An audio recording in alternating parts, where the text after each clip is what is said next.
ఇప్పుడు ప్రస్తుత దేశ పరిస్థితులలో మీలాంటి ఆధ్యాత్మిక గురువులు కానీ సాధువులకు కానీ ఉన్న కర్తవ్యం ఏంటి? ముందున్న కర్తవ్యం ఏంటి అసలు?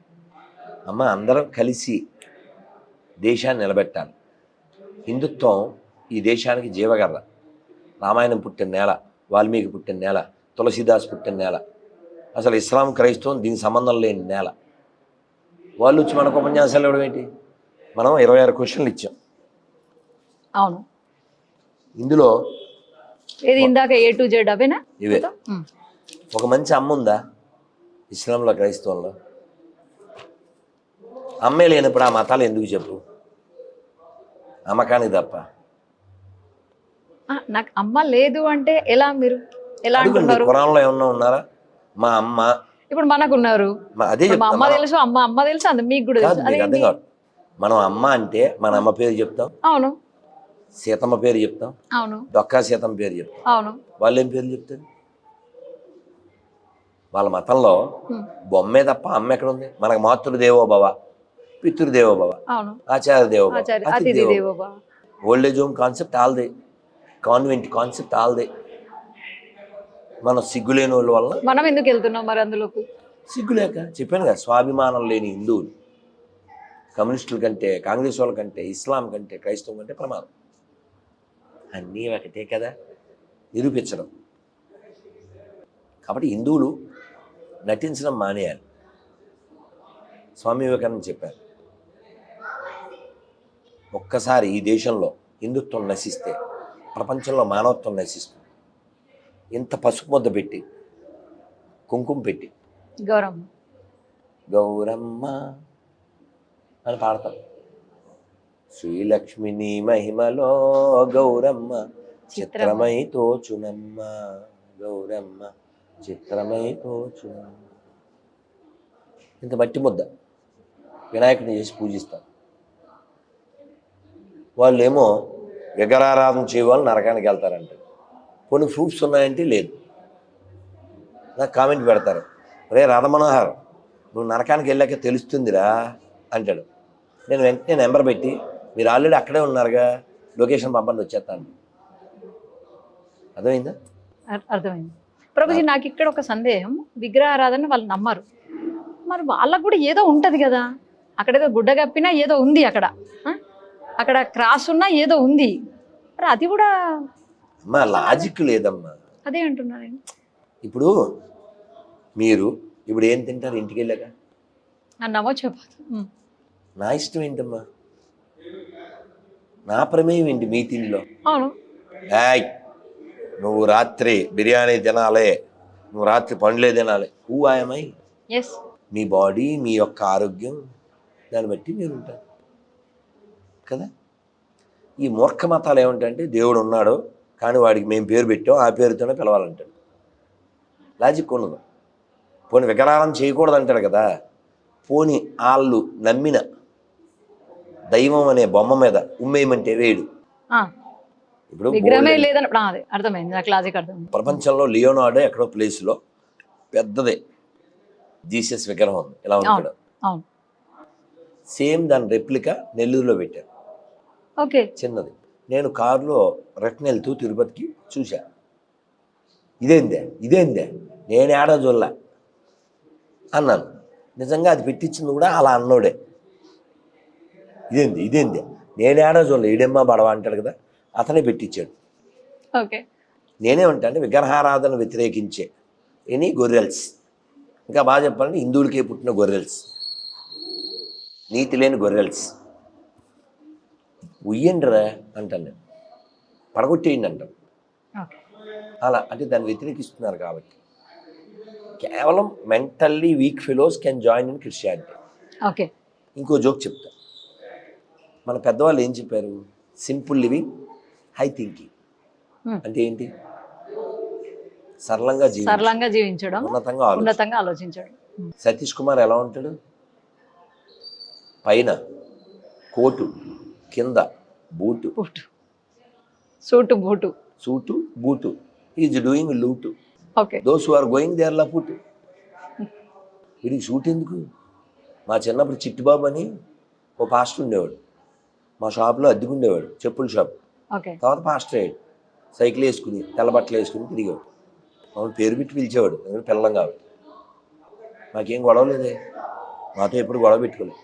నా ఫ్రెండ్స్ కూడా ఉన్నారు, ఎస్తేర్ రాణి, ఎలిజబెత్, ఎలిపేకో, ఇంకా ఏదో మా ఫ్రెండ్స్. అంత చిన్నప్పుడు మేమేం కొట్టుకోలేదు. వాడు ఎప్పుడైనా కనపడితే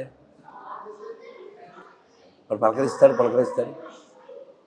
కాదండి, జనాన్ని కలపాలి, కానీ ఇస్లాము క్రైస్తవం విడగొడుతుంది. ఇప్పుడు మీరు శివాలయానికి వెళ్ళారా? మీరు చిలుకూరు బాలాజీ గుడికి వెళ్ళారా? వెళ్ళాను. గుడి పక్కన శివాలయం ఉందా? ఉంది. వెంకటేశ్వర గుడికి వెళ్ళి అక్కడ దండం పెట్టుకుని మళ్ళీ ఎక్కడికి వెళ్తారు? శివాలయం. రెండు పక్క పక్కనే, ప్రాబ్లం ఏం లేదుగా. కానీ షియాలు సున్నీ మసీద్కి వెళ్తారా? నాకు వాళ్ళ గురించి చాలా తక్కువ తెలుసు, ఎందుకంటే నాకు ఇప్పుడు పాకిస్తాన్లో మసీద్ కూలిపోయింది, అక్కడ ఎవరున్నారు? హిందువులు లేరుగా. అవును. ఉన్నా బానిసలాగా ఉన్నారు. ఎవరు కూలగొట్టారు? మసీద్ ఎవరు తగలబెట్టారు? షియాలది సున్నీలది షియాలు. ఇంక బ్రదర్హుడ్ ఉంది అక్కడ. ఓకే. కాబట్టి ప్రపంచం బాగుండాలని కేవలం హిందుత్వం మాత్రమే ఉండాలి. ఎందుకంటే మనం మాత్రమే చెప్తాం వసుదైవ కుటుంబం. మొత్తం ప్రపంచం అంతా కుటుంబం. ఇప్పుడు దేశంలో ఎక్కడ చూసినా మత మార్పిడులు ఉన్నాయి. ఈ మత మార్పిడి అరికట్టడానికి చట్టాలు ఉన్నాయి, అదిగా ఇంకా స్ట్రాంగ్ చట్టాలు ఏమైనా రావాలంటున్నారు. దానికి మీ అభిప్రాయం? యాక్చువల్గా చట్టాల వలన మార్పులు రావు, ఎడ్యుకేట్. ఇప్పుడు నాతో బజ్జీలు తినిపించగలరా మీరు? లేదు. అంటే మీకు ఇష్టం ఉంటే తినిపించగలుగుతాను, బలవంతంగా అయితే తినిపించలేదు కదా. నేను ఒక్క భోజనమే చేస్తాను. ఓకే. ఎంత మాట్లాడాను కదా, అయినా తిన్నా, పండు కూడా తిన్నా. ఓకే. అన్నా నువ్వు నన్ను ఏం చేయలేవు, ఎందుకంటే నేను కరెక్ట్గా ఉన్నా. మన దేశం ఆధ్యాత్మిక దేశం. మీలాంటి మత గురువులు ఉన్నారు, మఠాధిపతులు ఉన్నారు, పీఠాధిపతులు, సాధులు, సంతులకు తక్కువ లేదు. అలానే భక్తులు ఉన్నారు, గోమాతను పూజించే వాళ్ళు ఉన్నారు. ఇన్ని జరుగుతున్న మన దేశంలో గోహత్యలు జరుగుతున్నాయి. హిందువులకు సిగ్గు లేదు. ఒకటే మాటనా? అంతేగా. మీ పిల్లలు ఎంతమందో నాకు తెలియదు. మీకు అమ్మాయి ఉండి ఆ అమ్మాయికి ఎవడైనా అంటే మీరు మీ ఆయన ఊరుకుంటే నెక్స్ట్ ఏం జరిగినా బాధ్యత మీదేగా. అంతేగా. Same applicable to all Hindus. Okay. RSS మీద మీ అభిప్రాయం? అదే నేను స్వయం సేవకుడు. మీరు ఆర్ఎస్ఎస్ పాటలు బాగా పాడుతుంటారు, నాకు చాలా ఇష్టం.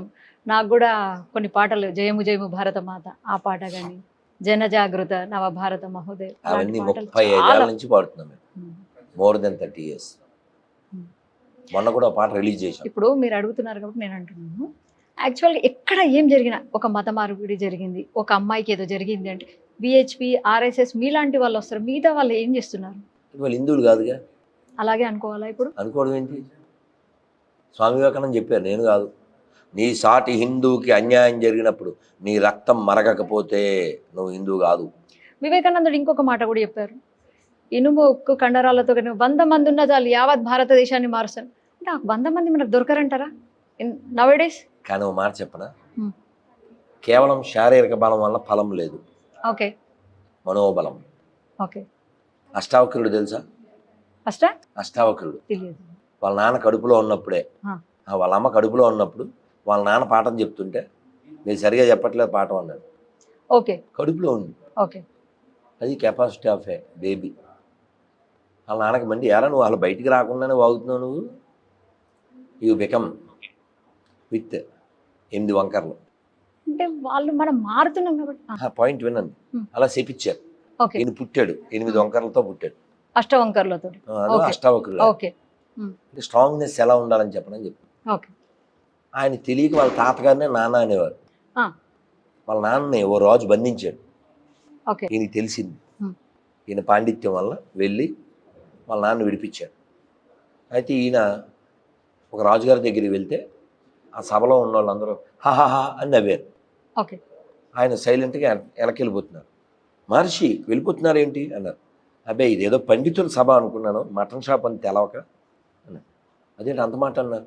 అంతే కదా సార్, మాంస దుకాణం అయితేనే కదా శరీరాన్ని చూస్తారు.